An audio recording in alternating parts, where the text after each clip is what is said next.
Olá, o meu nome é Débora Luize Rocha de Carvalho.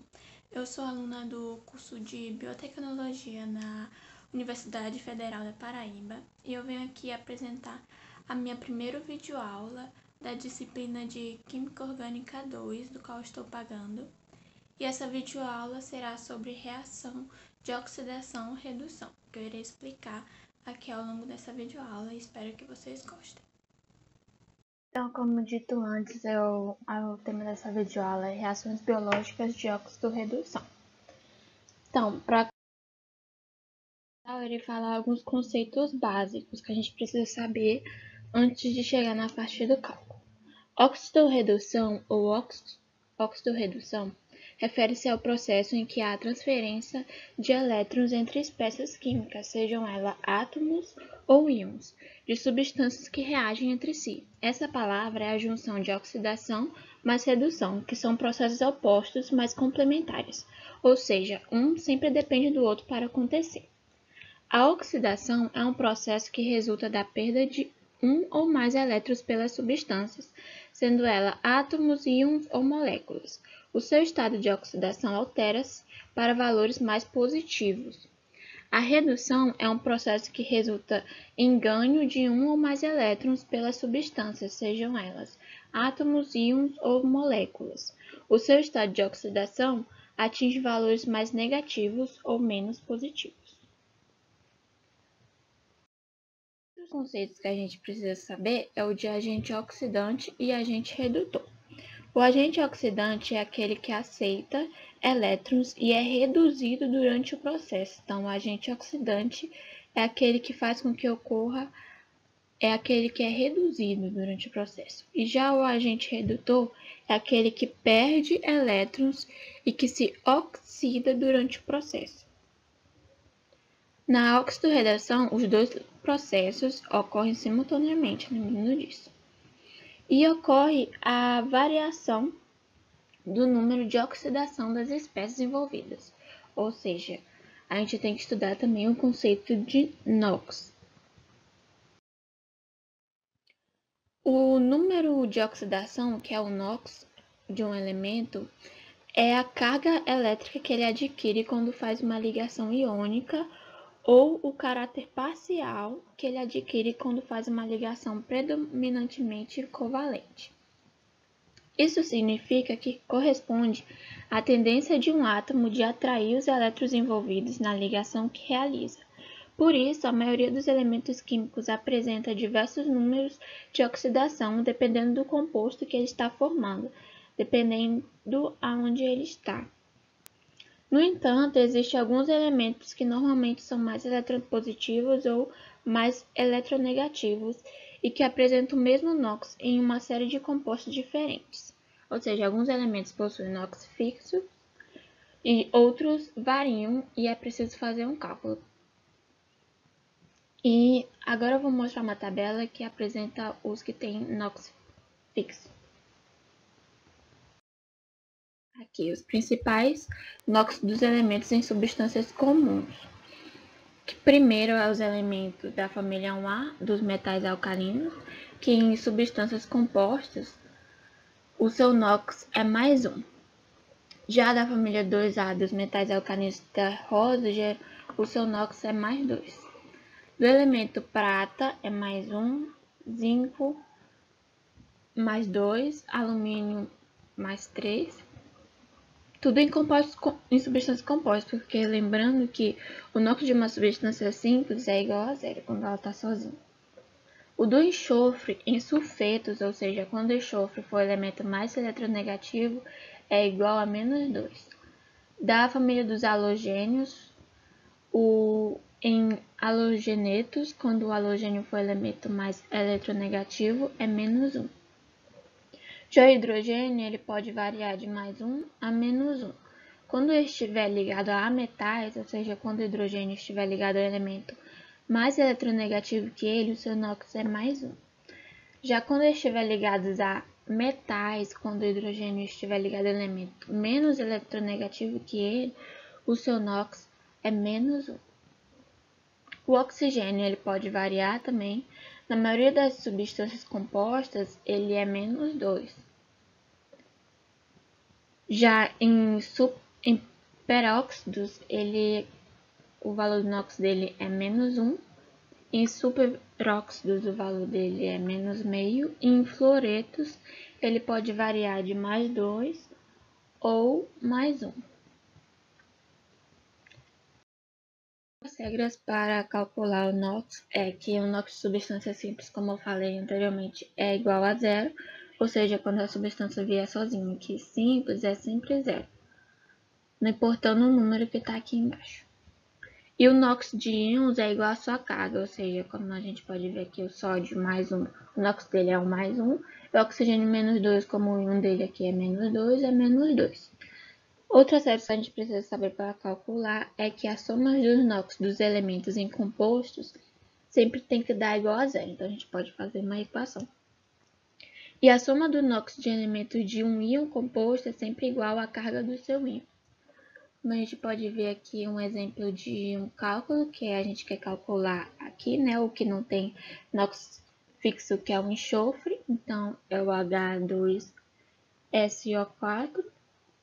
Então a gente tem que pegar o 2 aqui que está multiplicando o hidrogênio e colocar para frente e multiplicar pelo seu NOx fixo, que é +1. O do enxofre a gente não sabe, então é X.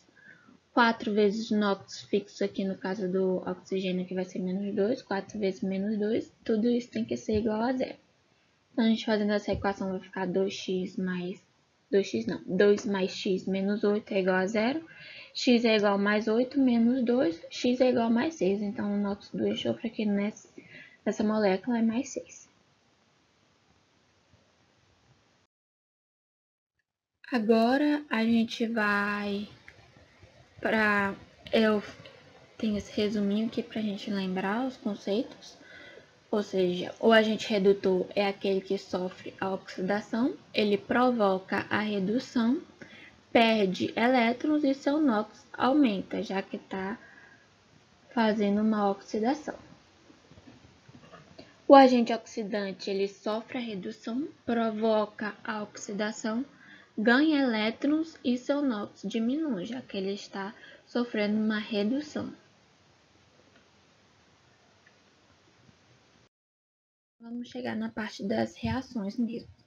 As reações de oxidação elas podem ser divididas em duas semi-reações para ficar mais fácil a gente ver a redução e a oxidação. Como a gente pode ver aqui um exemplo, que é o Césio, aqui ele está com NOx mais 4, e no final do processo ele está com NOx mais 3, então ele está sofrendo uma redução, já que seu NOx está diminuindo. Aqui na segunda equação, o ferro mais 2, no começo ele vai para o ferro mais 3, ele está aumentando seu NOx, então está havendo uma oxidação do ferro. E esse sistema a gente pode combinar ele formando uma equação global, que eu vou falar já já. E esses sistemas combinados, redox e ácido base, eles envolvem não só a troca de elétrons, mas também de prótons, que são transferidos, como em qualquer sistema ácido base.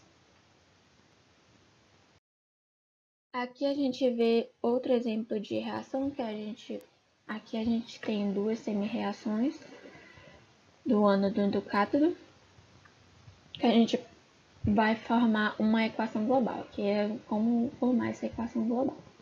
Para formar a equação global, tem uma regra que a gente tem que cancelar os elétrons, então a gente tem que diminuir eles, fazendo a soma dos restos dos elementos para formar a equação global. Como a gente pode ver, a gente vai juntar essas duas semi-reações.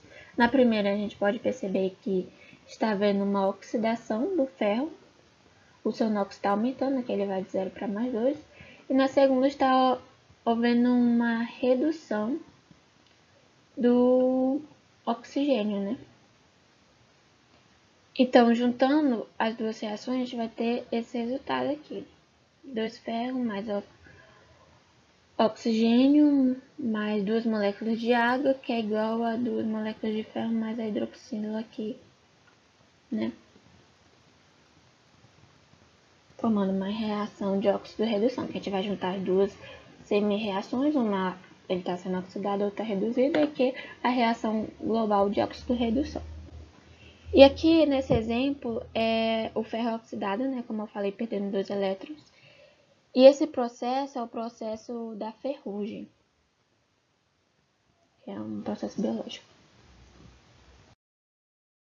Outro exemplo de como formar o exemplo de equação global é essa daqui, que a gente pode ver aqui na primeira ação, semi-reação do bromo onde ele está sendo reduzido. A gente pode ver que tem 6 elétrons, e na segunda semi-reação, onde o iodo está sendo oxidado, tem 2 elétrons. Então, a gente tem que fazer esses 2 elétrons ficarem igual aos 6 elétrons. Então, a gente vai multiplicar aqui por 3 para poder ser cancelado os 2. Quando a gente multiplica por 3, a gente vai multiplicar a reação toda por 3. Como a gente pode ver, o 2 iodo aqui, ele vai ser, quando for multiplicado por 3, vai ser igual a 6 iodo, como a gente pode ver aqui na reação global. E a gente vai multiplicar o iodo aqui do outro lado também, que é o 3 iodo. A gente vai verificar se a reação está balanceada, essa daqui está balanceada, e aqui é a equação global de óxido-redução, já que na primeira semi-reação o bromo reduz e na segunda o iodo oxida, formando uma reação global de óxido-redução. E outro exemplo de reação para ficar mais fixo, só que aqui eu estou mostrando os NOx, né, para ficar mais visível a variação de NOx. Numa reação que já está balanceada, porque a gente sempre tem que verificar se a reação está balanceada para a gente poder calcular os NOx e ver aonde oxidou e aonde reduziu.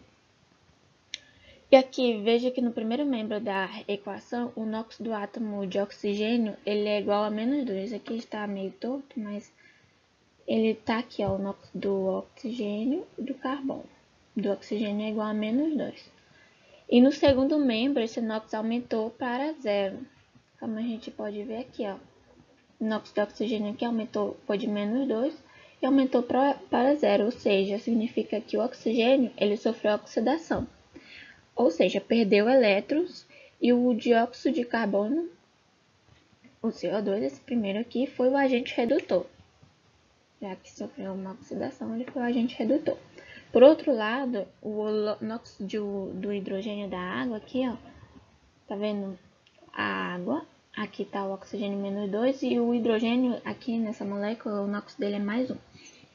E ele passou para -1. Aqui nessa molécula de glicose, o hidrogênio passou para -1.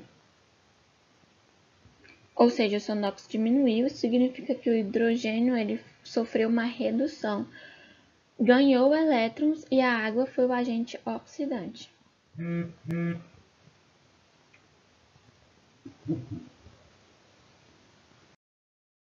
Agora vamos falar sobre reações redox em compostos orgânicos. Porque todos os exemplos que eu mostrei anteriormente foram focalizados em compostos inorgânicos, né? Sendo que os princípios e os fundamentos estabelecidos também são válidos para compostos orgânicos de um modo geral. Quando se fala nos processos orgânicos, vale uma regra geral, que é: a redução de uma molécula orgânica corresponde usualmente ao aumento do seu conteúdo de hidrogênio e à diminuição do seu conteúdo de oxigênio.